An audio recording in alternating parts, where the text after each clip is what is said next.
Saudi আরবের মক্কায় পবিত্র হারাম শরীফে ৪৪তম আন্তর্জাতিক হিফজুল কোরআন প্রতিযোগিতা অনুষ্ঠিত হয়েছে। প্রতিযোগিতায় ১২৩টি দেশের মধ্যে ২ গ্রুপেই প্রথম স্থানে রয়েছে বাংলাদেশ। ৪ আগস্ট থেকে শুরু হওয়া এই প্রতিযোগিতায় বিভিন্ন দেশের ১৭৪ হাফেজ অংশগ্রহণ করেন। ২১ আগস্ট প্রতিযোগিতার ফাইনাল রাউন্ডে বাংলাদেশের হাফেজ আনাস বিন আতিক ৩০ পারা গ্রুপে প্রথম স্থান অর্জন করেন। পুরস্কার হিসেবে লাভ করেন ৬৫ লাখ টাকা। প্রতিযোগিতায় ১৫ পারা গ্রুপে প্রথম হন মুয়াজ মাহমুদ, পুরস্কার হিসেবে লাভ করেন ৫০ লাখ টাকা।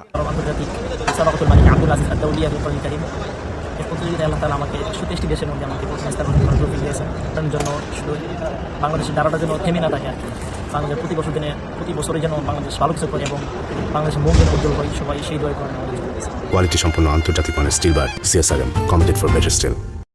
১২৩ দেশ থেকে অংশগ্রহণ করে, সেখানে সৌদি, কুয়েত, তারপরে হচ্ছে ইউরোপের দেখা যায় জার্মান, তারপরে ইউএসএ, এরকম সব অনেক ১২৩ দেশ থেকে অংশগ্রহণ করে। সেখানে আল্লাহ রাব্বুল আলামিন অশেষ মেহেরবানিতে আলহামদুলিল্লাহ আল্লাহ ১ নম্বর হওয়ার তৌফিক দিয়েছেন। আমি আল্লাহ রাব্বুল আলামিনের কাছে পরিপূর্ণ শুকর আদায় করতে চাই এবং বাংলাদেশ যেহেতু বাংলাদেশের নাম উজ্জ্বল হয়েছে, আমি আমার এই সফলতা বাংলাদেশের মানুষের জন্যই উৎসর্গ করতে চাই। বাংলাদেশের মানুষের দোয়া কামনা করি এবং আল্লাহ রাব্বুল আলামিন যেন যেভাবে আলহামদুলিল্লাহ হিফজ নিয়ে একটা কিছু আল্লাহ রাব্বুল আলামিন সফলতা দান করেছেন, আলহামদুলিল্লাহ আল্লাহ যেন আমাকে মাকবুল তার দিনের খাদিম হিসেবে কবুল করেন। আজকে এই পবিত্র মক্কার জমিনে যেখানে ৩০ পারা কোরআন শরীফ অবতীর্ণ হয়েছে, যাদের কাছ থেকে আমরা কোরআন শিক্ষা গ্রহণ করছি, আজকে সেই ভূমিতে আমাদের বাংলাদেশের ছেলেরা প্রথম স্থান অধিকার করছে কোরআনের উপরে।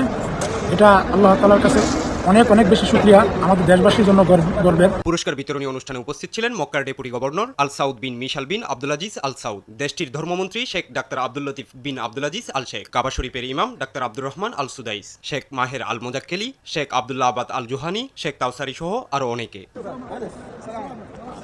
ইমরান হুসাইন, RTV।